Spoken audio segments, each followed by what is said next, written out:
Welcome back to Exponential Classes. Statistics जो class 10th का था, हमने क्वेश्चन नंबर 3 तक उसका डिस्कस कर लिया था। तो आज हम उसका क्वेश्चन नंबर 4 डिस्कस करते हैं 13.1 का। अगर आपको इसका बेसिक कॉन्सेप्ट अभी तक क्लियर नहीं हुआ है, जो ये एक्सरसाइज है वो मीन पर है। अगर ये क्लियर नहीं हुआ है तो आप एक बार मेरी फर्स्ट वीडियो जाके देख लीजिए, उसमें मैंने सारा समझाया हुआ है कि how we can find out the mean using the 3 methods which we have. So let's continue with the question number 4। Okay, देखिए क्वेश्चन नंबर 4 में हमारे पास पहले कुछ डाटा गिवन है। हम डाटा को पहले लिख लेते हैं। हमारे पास लिखा हुआ है नंबर ऑफ हार्ट बीट्स, कि पर मिनट कितनी हार्ट बीट्स हो रही हैं पर मिनट। उस हिसाब से हमारे पास नंबर ऑफ वुमेन्स की कुछ डाटा को एग्जामिन करा गया था, तो हमारे पास ये वैल्यू ऑलरेडी क्वेश्चन में गिवन है। ओके, तो हमारे पास क्या दे रखा है 65 to 68 वी हैव। देखिए क्या लिखा है 65 to 68। देन आफ्टर दैट हमारे पास है 68 to 71। ये नॉर्मल एनसीईआरटी में यहां तक आपको हमेशा इंटरवल और उसकी फ्रीक्वेंसी ये तो गिवन ही होगा। 74 to 77, then we have 77 to 80, then 80 to 83, and the last one which we have is 83 से 86। यहां तक हमारे पास number of heart beats per minute दे रखी है, और हमारे पास क्या है नंबर ऑफ वुमेन, कितने वुमेन की उसके ड्यूरेशन में हमारे पास हार्ट बीट है, वो मेरे को फ्रीक्वेंसीज गिवन है। The first one frequency which we have is 2, then 4, 3, 8, 7, 4 and 2। ये हमारे पास एफ आई दे रखा है, फ्रीक्वेंसीज गिवन है। In order to find the mean, हमें देखो क्वेश्चन में बोला क्या है, हमें बोला है find the mean heart beats per minute, mean निकालना है। तो सबसे पहले हम एक काम करते हैं, हम सबसे पहले क्या निकालेंगे, इसका एक्स आई निकालेंगे। ठीक है, तो देखिए हम एक्स आई कैसे निकालते हैं, एक्स आई होता क्या है, that is the class mark we have. Class mark कैसे निकाला जाता है, lower limit plus upper limit divided with 2, यही होता है। या फिर आप इसकी मिडिल वैल्यू अगर आप निकाल सकते हो इजिली तो आप वो भी निकाल सकते हो। ठीक है, तो हम क्या लिखेंगे, देखो 65 प्लस 68 डिवाइडेड विद 2 कर लोगे, और हमारे पास जो इसका आंसर आएगा यू विल गेट दिस है 66.5 आएगा। अगर आपको इसको इजीली निकालना है इतनी बड़ी कैलकुलेशन के बिना, तो आप एक बात समझो, 65 एंड 68 के बीच में कितने गैप है, 3 का गैप है ना। तो आप क्या करो 65 में ना उसका आधा कितना होता है, इसका आधा 3 का 1.5, तो उसको प्लस कर दो, तो सेम हमारे पास वही आंसर आएगा।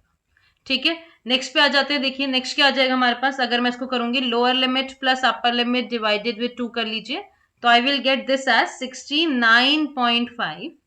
वैसे सिमिलरली हो जाएगा 72.5, इसमें 1.5 प्लस कर दो, ये हो जाएगा 65.5। देन वी हैव 68.5, फिर हो जाएगा 81.5 एंड 84.5। ये मेरे पास कुछ वैल्यूज गिवन है। ओके, अब हम आ जाते हैं एक्स आई निकालने के बाद मुझे अभी भी लग रहा है कि जो मेरी वैल्यूज है दैट आर वेरी लार्ज, तो मैं अभी कैलकुलेशन इसको सीधा ना करके मैं क्या करती हूँ, इसका स्टेप डेविएशन निकालती हूँ। एक बार स्टेप डेविएशन कैसे निकालते हैं, पहले हम एज्यूम में निकालते हैं फिर उसका स्टेप डेविएशन करते हैं। ठीक है, तो हम डी आई निकालते हैं। डी आई क्या होता है, I already know that is nothing but X I minus A, और ए क्या है एज्यूम्ड मीन। एज्यूम कर लेते हैं हम यहाँ पे इसको ए मान लेते हैं। ठीक है, मान लिया। अब क्या करेंगे, इसके बाद मैंने ऑटोमेटिकली आपको सिखा रखा है ये चीजें। आप क्या करोगे, इसमें से जो हमारे पास एक्स आई है उसमें से अपने ए को माइनस कर लीजिए। अगर आप 66.5 में से 75.5 को माइनस करोगे तो यू विल गेट माइनस का 9।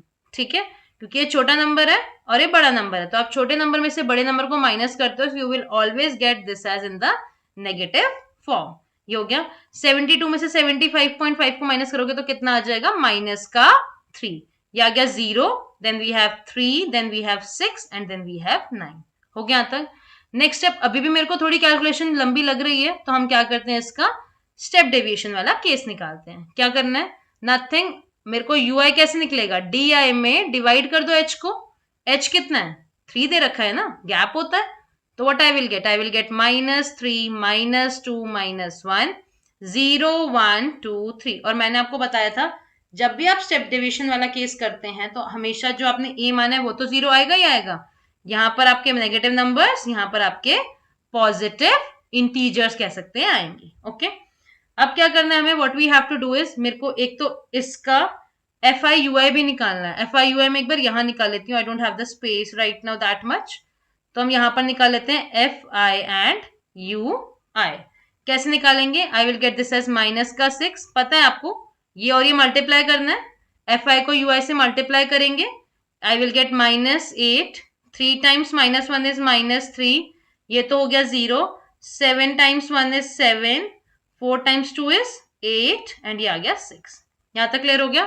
अब सिंपल एक काम करते हैं, टोटल निकाल लेते हैं सबका नहीं, जो हमारे पास वैल्यूज में हमें नीड है। एक तो मेरे को ये चाहिए सिग्मा FI चाहिए, और आपको पता है आपने अगर क्वेश्चन को ध्यान से पढ़ा होगा तो उसमें ऑलरेडी लिखा हुआ है there are 30 women that are examined, यही लिखा है, तो ये मेरे पास ऑटोमेटिकली क्या आएगा 30। ठीक है, तो सिग्मा FI कितना आ गया 30। अब हम आ जाते हैं सिग्मा FI/UI पे आ जाते हैं। सिग्मा FI/UI कितना आएगा, क्योंकि हमें तो फॉर्मूले में वही चाहिए, सिग्मा FI/UI आएगा। पहले इन सबको सॉल्व कर लो, वो नेगेटिव में आएंगे, फिर आप इनको सॉल्व कर लो, वो मेरे पॉजिटिव में आएंगे, और फिर उनको आपस में सॉल्व कर लो, तो I will get this as -4, ये आ जाएगा। ओके, अब हम लगाते हैं इसमें फॉर्मूला। ओके, देखो फॉर्मूला क्या कहता है मीन का, using the step deviation which I have considered this as x bar.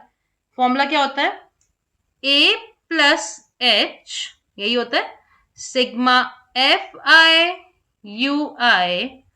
Upon में सिग्मा FI। a कितना था मेरे पास क्वेश्चन में गिवन, देखो ध्यान से, मैंने 75.5 को लिया था ना a। ओके, उसकी हम वैल्यू पुट अप कर लेते हैं 75.5। h तो मुझे पता है ये गैप 3 था मेरे पास, मल्टीप्लाई सिग्मा FI/UI कितना बन रहा था, -4 हो रहा था, तो कितना हो जाएगा मेरे पास, I will get this as -4 upon में कितना आ जाएगा, देखो सिग्मा FI कितना दे रखा है मेरे पास 30, जो मेरे पास FI दे रखा है, देखिए हमने FI कितना लिखा है, आई गेट FI एज 30 दे रखा है, तो ये मेरे पास कितना आ गया 30। अगर आप इसको ध्यान से देखोगे, शायद हमने कैलकुलेशन या मिस्टेक करी है, प्लस का आएगा। ठीक है, क्योंकि मेरे पास ये चीज कितने की आ जाएगी, आप इसको सॉल्व करेंगे कितना आ जाएगा मेरे पास, -17 आ रहा है। ठीक है, एंड यहाँ पे प्लस का 21 आ रहा है। ओके, तो मेरे पास यहाँ पे साइन किसका आएगा, प्लस का, तो हम इसको चेंज करने के बाद अपने इसको भी वैल्यू को चेंज कर लेते हैं, तो ये मेरे पास प्लस का 4 आ जाएगा। ठीक है, ये 75 था, अब हम नॉर्मल इसको सॉल्व करते हैं, 75.5 प्लस ये कितना होगा, मल्टीप्लाई कर देंगे, 3 टाइम्स 4 इज कितना 12, ये 12 आ गया, अपॉन में 30 आ गया। अगर आप इसको डिवाइड करोगे तो मेरे पास कितना आएगा, डेसिमल वाला मैंने आपको ऑलरेडी डिवीजन सिखा रखा है, प्लस आप इसको करोगे तो कितना आ गया 0.4, तो कितना हो जाएगा 75.9 विल बी माय आंसर, जो मेरा मीन का आंसर होगा। आई होप ये आपको क्वेश्चन बहुत अच्छी तरह क्लियर हो गया होगा। नेक्स्ट वीडियो में हम नेक्स्ट वाला इसका 5th वाले पार्ट को डिस्कस करेंगे, that is very important part. ठीक है, क्योंकि उसमें जो हमारे इंटरवल्स होंगे वो कॉन्टिन्यूस नहीं होंगे। तो आई होप ये आपको कॉन्सेप्ट एंड द क्वेश्चन बहुत अच्छी तरह क्लियर हो गया होगा। लाइक करें, शेयर करें एंड सब्सक्राइब करें चैनल को, and press the bell icon to stay updated. Thank you, bye bye.